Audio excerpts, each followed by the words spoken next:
Welcome, everybody, Hi. to episode number 10 of Blood in My Coffee. Episode number 10, man. I almost typed in 9, and I'm like, damn, we're at 10 now. Yeah, we're keeping them rolling. 10 man. weeks. 10 weeks, man. 10 weeks strong. Oh, and look at that. I got the notification on my phone that we're live. Nice. There we go. Notifications on. Hey, make sure y'all subscribe. Love Make it. sure you guys like the fucking, like the video if you're watching this after the fact. Make sure y'all turn on notifications so you know when we're live every fucking Sunday. So, Yes, sir. What you up to, man? Oh, just got done watching my Bears play, man. Yeah, how was it? They won. It was another little Who'd they heart play? attack moment. New York Giants. Oh, that's a good game. Yeah, it was good. It was decent little rumble back and forth. Didn't the Giants win the Super Bowl a few years back? Yeah, they've won 2 with Eli Manning. So they're pretty good. Yeah, I mean they don't have the same quarterback, but yeah, they're not bad, man. Yeah. What about? Oh, was your who was the homie you had over? Oh, guy I used to work with at Walgreens. He's a Bears fan too. Yes, sir. For sure. Was your old man there? Yes, sir. He really likes Reppin'. He likes that shit, man. He likes the the sports. The sports. Yeah, he's not a big fan of the football because of political shit, but he likes it. What kind of political shit? Like the Black Lives Matter shit? Yeah, he's a staunch fucking what's the word? Against it. Yeah, I mean, I don't get. I mean, they're not. It's not like they do it while they're playing. You know, like they do it before. You don't have to fucking watch them during that part. I don't like that shit get in the way of entertainment, man. You know. Yeah, you know, like that's not even part of that's. If you want that to be part of the show, then like sure, but like. Yeah, you know, sure. they're doing their own thing. It's really not that exactly. That's how I see it. Yeah, I just been chilling all day. Actually, I woke up this morning at like 6 in the morning. Went downtown, did a photo shoot. Look at you, man. Look at you. Yeah, man. I have some photography friends. They asked me to come out. There you go. So we did some cool shit downtown. Took some pictures. Watched the sunrise. And then I came back, pretty much crashed. And that's why my hair looks like this. And now we're doing the podcast. Yeah. Yes, sir. And I got my piping hot cup of coffee ready for. There you go. I just finished the cup. Oh, you did? Right, yes, right before the show that we're supposed to be drinking coffee on. I know. Right. I'm like, you know what? Fuck it. Fuck it. I'm not gonna drink it. I'm gonna drink it actually before the show. I had to be caffeinated, man. So I guess we'll get into it, man. We have a lot of shit to talk about tonight. Yes, we do. So I caught a lot of the fights actually, starting with Kevin Holland and against Darren Stewart. Yep. Yeah, man. That was the first one on the. Was that on the first one on the main card? That was the first one on the main card. The decision win. Yeah. What'd you think? Man, Darren Stewart reminds me so much of Woodley. Just as they look alike. They do. I mean, even with the facial hair and everything. You know, I thought it was a pretty good fight, man. That was one of the more entertaining. I mean, there were a lot of entertaining ones, but for me personally, they were scrapping from the beginning, and I think a lot of it had to do with Kevin Holland. I think he has a really, like, his mindset is not like he's not in there to like try to fuck somebody up or try to like get bloodshed or whatever. But it looked like he was trying to just have fun, trying to have different, trying different looks. There were points in the fight where he was like, I want to strike more. Like I was like, what, I don't like this style. Like I want to strike more. I want to go out there and strike more. And the coaches were like, all right, go do it. And he was like, all right. And he was talking in there. It looked like he was having some fun. And that's the kind of guys that I like, and they make it fun. And it seems like a lot of people were enjoying that on Twitter. So yeah, what did you think of the decision? I thought it was fair. Holland, it's always exciting when you see some kung fu fighters come into the game. Is Holland, he's a kung fu fighter? Yeah, that's what he was coming in. Okay. Throwing those kicks and everything. But yeah, I thought it was a pretty good matchup, man. Very entertaining. Why do they call the other guy? Why do they call him the dentist? I have no idea. Yeah, I don't know. I was thinking that last night. I knew he was called that before the fight, but I don't know how vicious of a nickname that is. Yeah, that's a little weird. But never heard that before. I thought it was a good start up, man. I think it was a good good introduction fight to the main card. Yeah, man. I felt that I didn't think that Kevin Holland won the fight, just because I thought maybe you could give a round to each of them at one point, and then the last round, it looked like Stewart kind of had him in a position he was on his back. He was kind of like pounding away on him, and it didn't look like it almost looked like Holland didn't make it out the round, but obviously he wasn't too incredibly hurt. It just didn't look like he was getting the better of the work in the last round. So I thought maybe Stewart could have won that fight, and when it's that close, it is what it is, man. I enjoyed it, and even Kevin Holland after the fight, I guess he went up to Dana and said that he admitted that he didn't feel he won the fight, and that I guess they're gonna try to run it back. So that's pretty cool. I like that about him, and I like that about some UFC guys. They'll admit. Because there's a lot of boxers won't, like if they win a fight, they get a gift decision or whatever. They won't admit that they. Oh yeah. They won't admit that they actually lost. But Kevin Holland was a stand-up guy and very entertaining fighter, and I would like to see him again in the future. Yeah, it was a fight that could have gone either way, man. It was a good decision, I think, but I could definitely see the case where Darren Stewart should have taken that fight. Yeah, let me pull some up here. I think I pulled up some highlights here just from the beginning. They were scrapping from the beginning, man. And those leg kicks were insane. Yeah. I like his style, man. And look at they were both fucking swinging in there, man. Oh yeah. And they were landing. It's not like they were missing. Like look at that left hook, yoink, boom. Look at these guys, man. Well, look at that. Look at the presence that Holland had against that cage, though. Being able to just cycle through those punches, being able to dance with Stewart for a little bit. Yeah, hammer fist. Damn. Yeah. Yeah, I don't see that very often. It was a good fight, man. I enjoyed it, but like I said, I definitely say it could have gone either way. I could have seen Stewart come out with that win. Yeah, Stewart at the end of the round had him against. He had top position. And we're gonna see that right here in a second. Yeah, once the highlights. I thought it was gonna get stopped there for a second. So props to Stewart and Holland for that fight. Yeah, this is the start of it right here. Yeah, this is kind of the end of the round here. The last round of the fight. Yeah, and he pretty much had him taken down like that for the last 2 or 3 minutes, like coming up here, I think. Yeah, like right here. And then he couldn't get up from here on out. Yeah, ground control. And those elbows, man. Top position, elbows. It looked like he was about to get the ground and pound on him. Yeah, he didn't get the full pound on him, but he had the presence. He had the control, I think, for the most part. And he looks like he feels as if he won the fight. Right. And he looks a little surprised, and even he's like, all right, goes right up to him and is like, we'll run it back. So, yeah, good fight, man. Good fight. And then the Mackenzie Dern. Freaky submission, man. Yeah. What did you think of that one? Yeah, I told you, man, she's something special. Interesting fight. It was pretty freaky. Look how bent her arm is, man. The other chick, she's just so fucking flexible, man. Marcos or whatever. Yeah, there was one point in the fight where she was literally just on her, she was just on her back or something, or on top. Yeah. I don't know. She was just climbing on her like a fucking gym or something, man. Well, can you guys hear the audio? I can't hear it.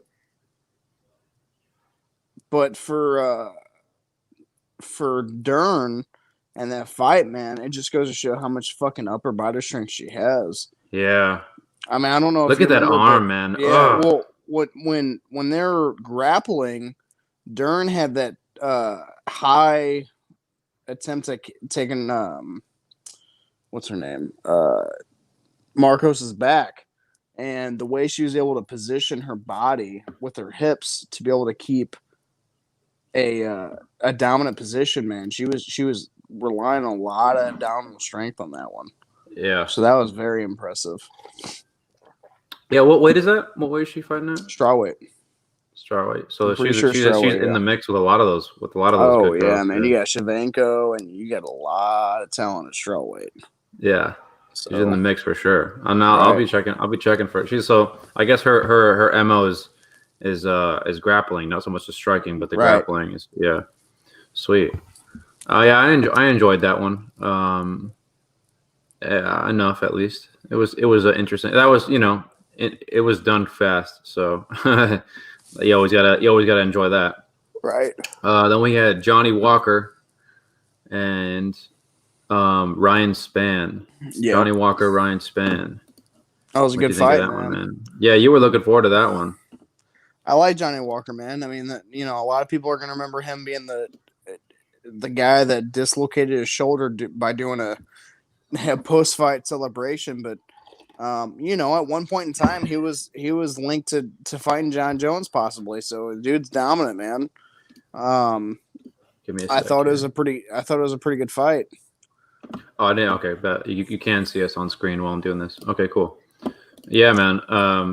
He came out pretty much swinging from the very beginning with that that leg kick, man. He had bad intentions with that shit, and that right hand, and you could tell just from the beginning that both of these guys knew like it probably wasn't going to go the full, it's going to be one or the other. And honestly, this man with the Superman tattoo on his chest, and that's where I was like, oh, okay, like, all right, man, he's actually hurt. And I was surprised because I didn't expect.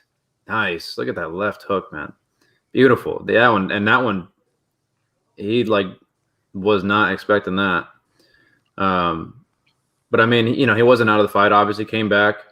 And they trade hooks like right here or somewhere around here. Again, man, yeah, and it looked bad for him for a minute, right? And then here's where he finishes him with this he's fine, man. Here, but then it's the elbow when he uses the elbow. Crumpled him, man. Oh my god. Yeah, I know a lot of people were saying it was back of the head, but I think it was more. It was yeah, and it looked like it was behind the head, but when you rewatch it, I rewatched that just in slow-mo one time, and it wasn't behind the head. It was you'll see it right here. You'll see it right under the ear. Yep, right there. Right. Yeah. I mean, dude had some, and I want to show you something because I sent it to you on Instagram before this. You guys see, I'll get to see my messages. They know my Instagram profile now. Yeah. Oh yeah. Go ahead and follow Cesaurus on Instagram. Cesaurus. Yeah. Go ahead and follow both of us on Instagram. Yeah. Well, I guess it's not going to show it because they don't show reels on the desktop version. But yeah, let me just show you guys on my phone because it really like those elbows, man. You could really. He's a big dude. What are they at? Light heavy? Yes, light heavyweight. Check this shit out. Look at this shit, guys. Oh shit. And take a listen to this shot in real time. Bruh. And that must be an old shot. I'm an old fight too, but dude has some real strength, man. He got some muscle on him, so yeah, he does. Yeah. And I wonder to see him bounce back. Yeah, has he taken a loss before? I think he was 5 losses coming in. Okay. So yeah, it seems to be the usual case with some of these guys, and it happens, I guess, in MMA, guys will take losses and they try. I can tell they try their best, like right after the fight, to like not let it get to them because they're just looking forward to getting back in there and trying again. Right. Instead of like, taking it to heart and just thinking your career is over or something. And I like that. I like that a lot. So yeah, man, I'll be looking for Johnny Walker in the future. And the other dude, Dunn, right? No, Ryan Spann. I was thinking of somebody else from fucking Dumb. You know the Dumb and Dumber, that guy. What's his name? Dunn. Anyway, Ryan Spann, man, I'll be checking for him in the future. Who else we got? We got obviously the fight and the highlight of the night, probably one of the best KOs of the year. Khamzat Chimaev. Yeah, man. Yeah, man. What'd you think? Do I have enough time to even formulate a think, man? Fuck. 15. It was insane, man. You know, he just throws so fast. And, you know, we talked about it. We were actually talking, for those that don't know, Alex and I were talking actually right when this fight was happening. Yep. And we talked about the hype train that Sean O'Malley was riding in. And, you know, I still think it's a little too early to call Chimaev as great as a lot of people might be pointing him out right now. But, yeah, man, I mean, when you get 3 wins within, I think it was like 36 days. Yeah, man. Or maybe 6. No, it wasn't 36. It was like 66 days. He has more wins than he's thrown punches, I think. No, I also or something along those lines. He's got more wins than punches he's taken. Taken. Which is even more insane. Yeah. So yeah, man. I mean, the dude's legit. I think at this point he's looking good. You know, he's got some power. He's got some beef to his frame. You know, I think he could really make a statement at the weight class he's trying to fight in. You know, let's consider the fact that like I've never heard of any of the opponent, and I'm no UFC buff, but I've never heard of any of the opponents he's been in there with. The guy he was fighting last night looked scared of him. Mearshot. Yeah, he looked scared. He looked not like legitimately, but like he looked like he knew some shit was coming. Yeah. And he wasn't moving his head. He didn't move his fucking head, and that's why that.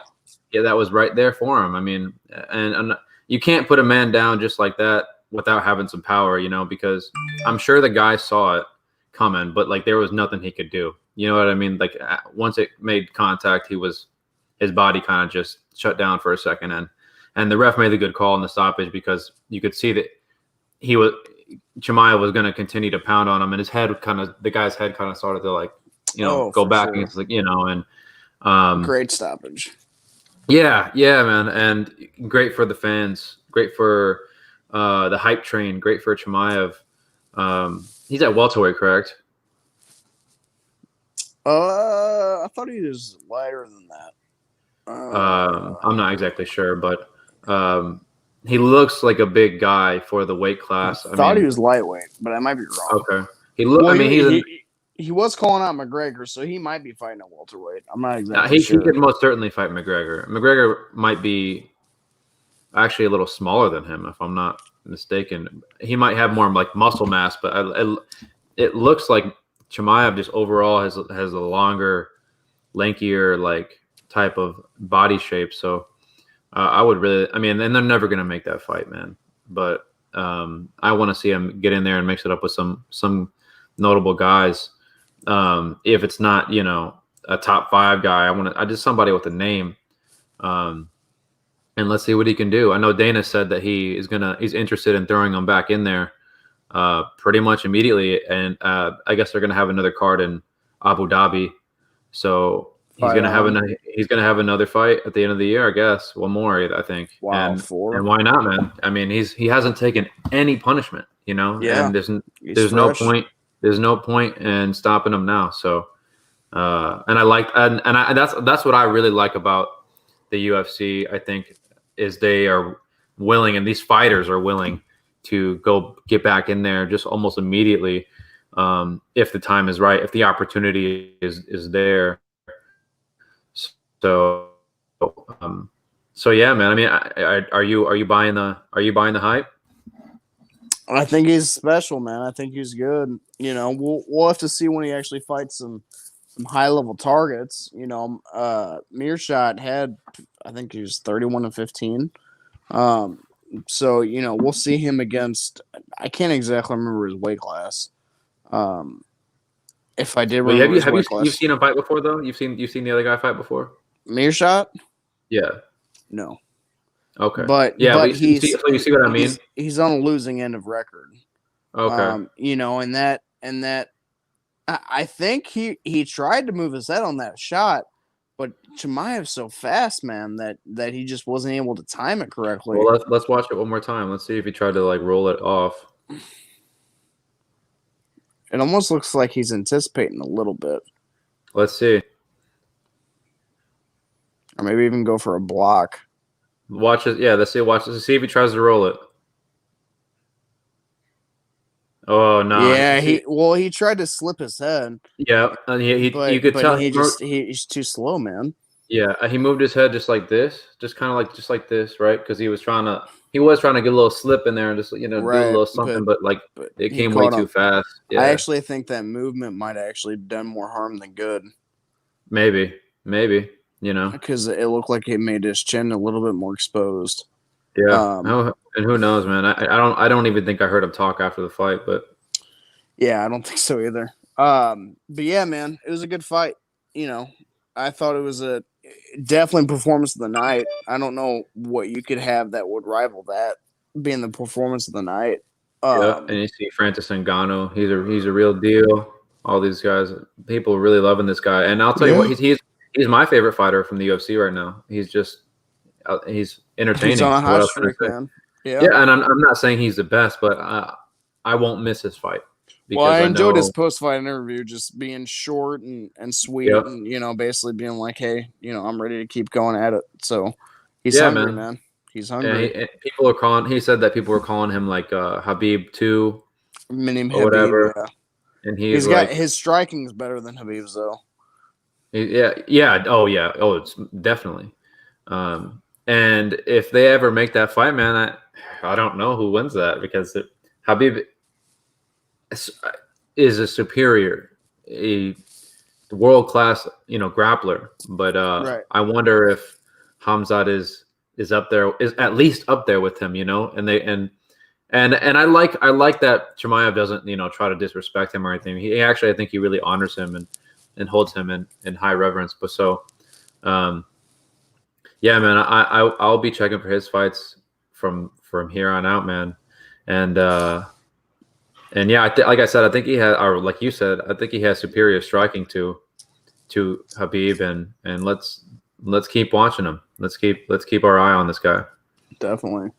And then we got obviously Cowboy and Price. Yeah, man. What do you think? Respect to Cowboy, man. Came out of the first round looking hurt. Almost went down. First minute, I thought this could be just another Cowboy clinic as far as Cowboy being put away. But respect to him coming back, man, and evening up at the third rounds. Well, I listened to an interview of Cowboy, and he even said himself in the first round he thought he was going to go down. Yeah, and he said to himself, he's like, man, don't be a little bitch. He's like talking to himself. He's like, don't be a little bitch. He really thought he was gonna not make it out the fight, but I think his issue obviously is his age, man. It's the wear and tear on his body. He's been knocked out plenty of times, and he's a really slow starter, man. So, and that doesn't really help any of those other things. I felt that he just was a little, he didn't warm up until he was already hurt multiple times, which is not ideal. But he was in, and even you said last night, he was in there. He was in the fight. Yes, sir. And I know I'm not a big Cowboy fan, man, just because I think I've just recently started watching UFC. So to me, he just seems like a glorified punching bag. But I know a lot of people respect him, including Price. Price himself, they had an interview after the fight where they both discussed their thoughts on their performances, and I know Cowboy was really disappointed with how he performed, and he felt that a draw was still a loss on his record, which I don't agree with, but what he did lose was a little bit more of his health. So if you want to look at it that way, then yeah, it might be a loss. He took a few eye pokes last night, and I'm sure both of them are fine physically, but I'm sure Cowboy's ready to hang him up, and I don't know if there's really anybody.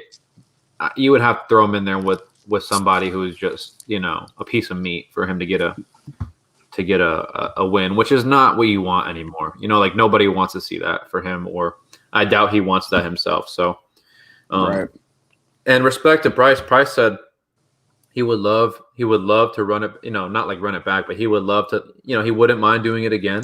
He wouldn't, and he really respects Cowboy. He said, he's like, Cowboy said that he wished he had thrown more kicks in the fight instead of just jabbing. And that being said, I thought he had a decent jab throughout the fight, but he didn't really do much other than that.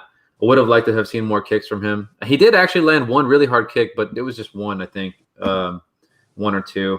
So so Price was saying that let's do it again, and I hope he's like I hope you kick me, man, because I want to feel a real kick. I want to feel a real kick from Cowboy because he really respects him. So I like that about those two guys. Definitely. So I mean, entertaining fight, man. And I think that's all that was meant to be, was just a little extra entertainment on the card, up until the main event. And I enjoyed it for what it was, but yeah.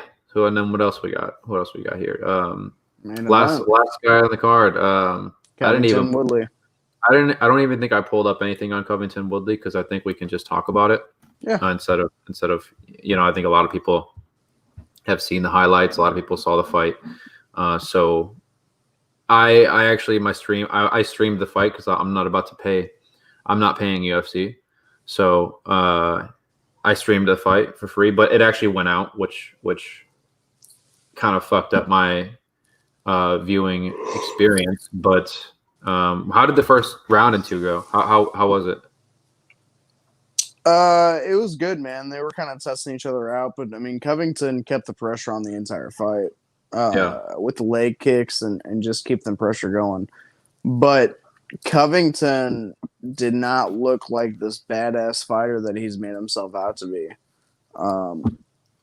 He looked like he had the advantage, but didn't really capitalize on any of it. He had Woodley dominated as far as Covington pushing the fight, getting ring control time, but didn't look like he capitalized. So that was a little disheartening to see, but yeah, man. I mean, I thought the first couple rounds they were getting each other's pace, getting each other's reach. Woodley went for a couple takedowns, but Covington ultimately just outthrew him as far as strikes. I think at one point going into either the third or fourth round, Covington was like 75% on his accuracy on strikes. Wow. Which is nuts. Wow. Yeah, very impressive. So, I mean, it was pretty lopsided victory for Covington. He basically just kept the pressure going the entire fight. Yeah, I saw that he was up. I think the stoppage happened in the fifth round, right? Yes. So I saw that he was up on at least one of the judges' scorecards. I think 4-1, or at least 4 rounds. So I mean, from what I could tell, and I only watched in like spurts. I didn't watch the full thing, but I did feel that from coming into the fight, I felt that he would kind of do this. This was my expectation, to be honest with you. I didn't think it was going to be some sort of knockout, spectacular kind of, highlight reel type of fight. But I did think that he was going to win, unfortunately, just because I know that Tyron Woodley he's a name, but he hasn't had his head in the game for a while. And he the TMZ reporter, I think he'd rather kind of just be a celebrity sometimes than to be a top welterweight. So which is not, he's had a long career. He's been in there with guys. He's been around, and he's made a name for himself. Don't get me wrong. Like he's put in the work, but I think he how old is he now? 38? Woodley? Yeah. Yeah, man. He's 38. He's getting up there. Yeah. So I think it's about time he think it's about you falling asleep there, pal. Yeah. No, you getting a little sleepy. No, I'm not getting sleepy. I'm just chilled, man. I'm feeling pretty good. Yeah. Yes, sir. Yeah, man.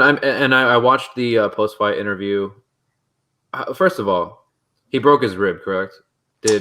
So it was he did an Instagram live video last night about it. Going into testing, but I think you sent it to me. Either you sent it to me or I saw it on Instagram, one of the two. Picture of the rib. Yeah, completely broken, and you can see it too.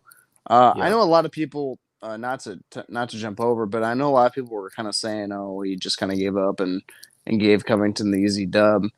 No, I think that was legitimate. Yeah, I mean, you see the fight when Covington was throwing those body shots. I mean, it's definitely possible when you're up against that cage and you're rolling out against your hips, and especially if you're going against a grain on that and you catch a bad position. Yeah, I could totally see if a rib's already weakened and you trying to roll out with so much force that you're going to snap it. It's not hard to break a rib.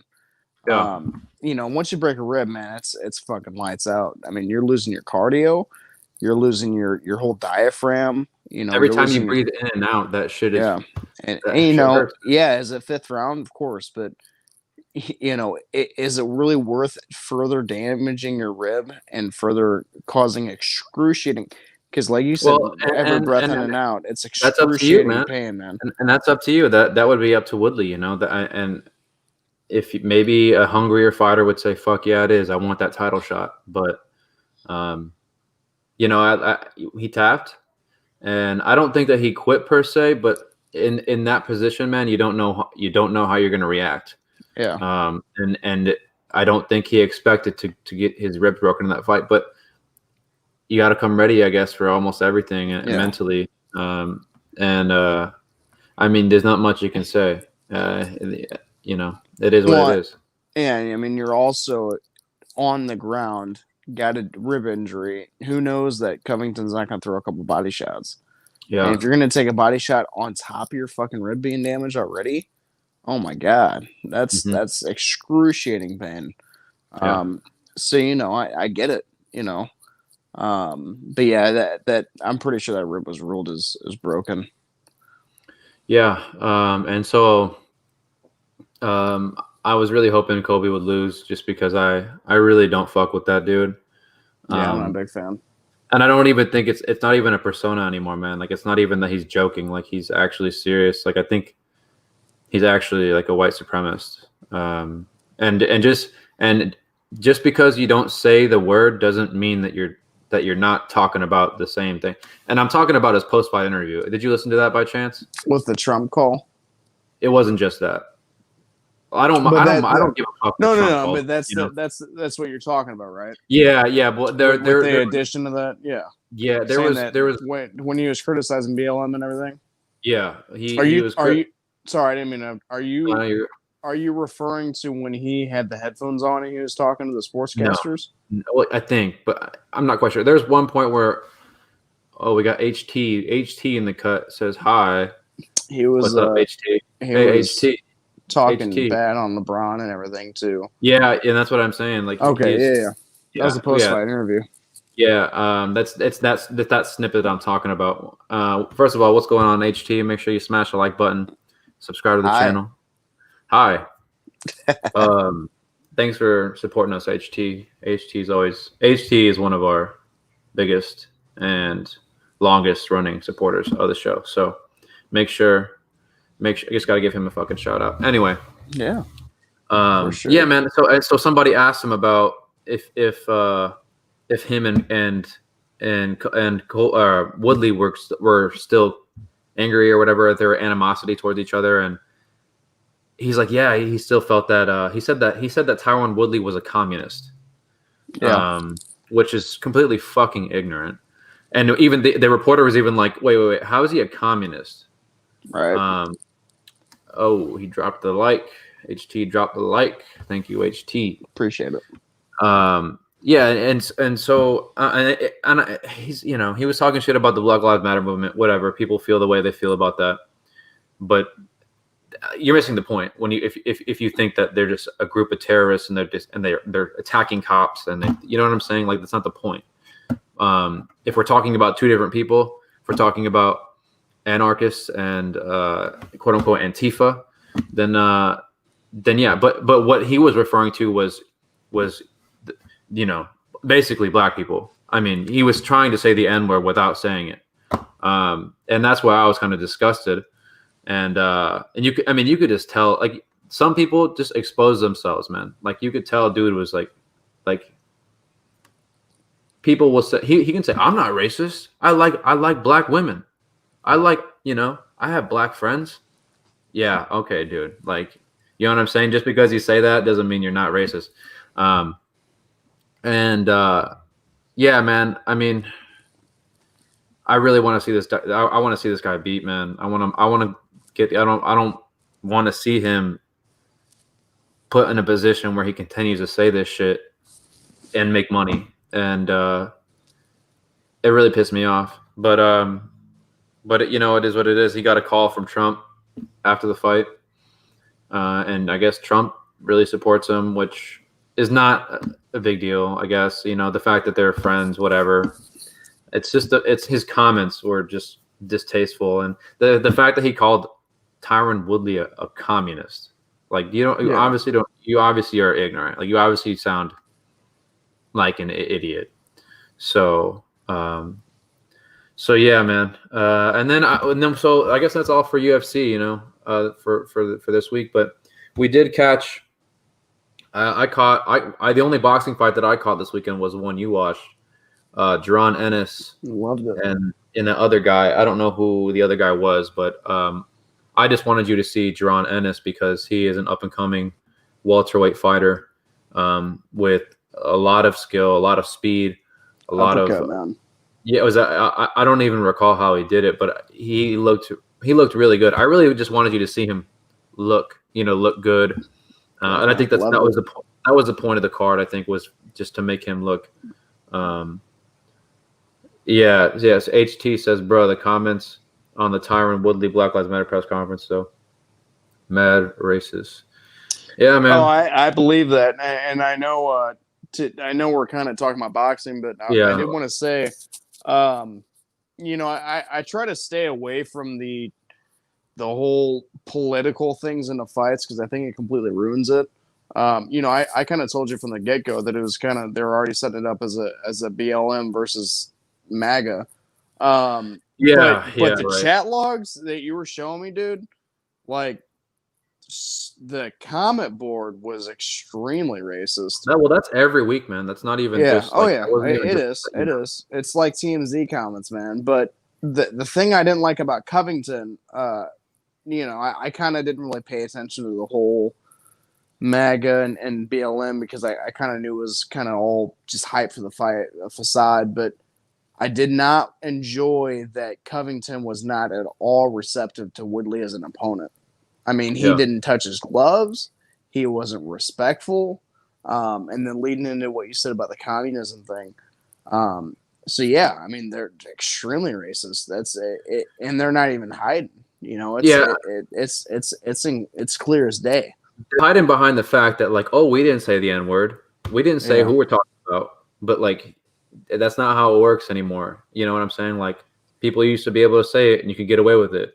Now you can hide and you can say other shit that means the same exact thing that you're talking about.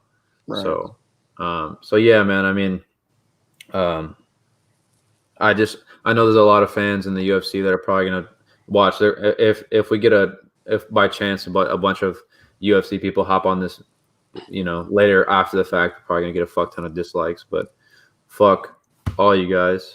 Fuck Colby Covington. And yeah, I mean, it's not like I'm some like hardcore leftist that's like, oh, I support anarchy. Like, I don't support, he's just outright, like, you could tell when somebody's fucking racist. So, and I know that I you know what I'm saying? I've gone through that my whole life. Like, I get a feeling when somebody doesn't like somebody else for no fucking reason. And yeah. So anyway, so yeah, man. And so Jaron Ennis on Showtime. I did not catch the Erickson Lubin fight, but I heard it went decision. He fought some guy named Gaucher, and now he is in contention for a rematch with Charlo actually. So next weekend we'll see the Charlos fight, and maybe later on next year, early next year, we'll see a Charlo and Lubin rematch. The first time they fought, actually, he got knocked out like in the first round. Yeah, it was actually pretty disappointing. But he was really early in his career, really young. He's a young kid, and he wants it back. And that's, I want to see it. So I'll be checking for that. Definitely. And yeah, man. But what are we looking forward to next week? We got the. And I think I might come down next week and watch that with you. Yeah, we got the Adesanya card, and then we got your Charlo fight doubleheader coming up too. Yeah. So definitely some things to watch out for. Adesanya cards also got Blazkowicz and Reyes for the vacant light heavyweight title belt. So it'll be good. Just a good little weekend of fights. I thought this last weekend was pretty decent. So we'll see what Dana's got in store for this next weekend. But yep. I think it'll be pretty entertaining, man. Yep, looking forward to it, man. Oh god damn, we've been on here for 40 minutes already. Loving it. We have plenty of content for y'all coming up in the future. Definitely. Again, make sure you guys like the video if you're watching it after the fact. Subscribe, leave a comment, all that good shit. Support us. We're here every Sunday, drinking coffee with y'all, and we love you guys. We love. Yeah, definitely. Much love. Anyway, love you man, guys. I'm gonna take a shower. I'm gonna fucking get my day started. It's now 5:28. 5:30. So, yeah. So there you go. Thanks everybody. Brendan, I'll talk to you later, man. Sounds good. Yeah, thanks guys for tuning in. Appreciate it. Love you guys. Peace.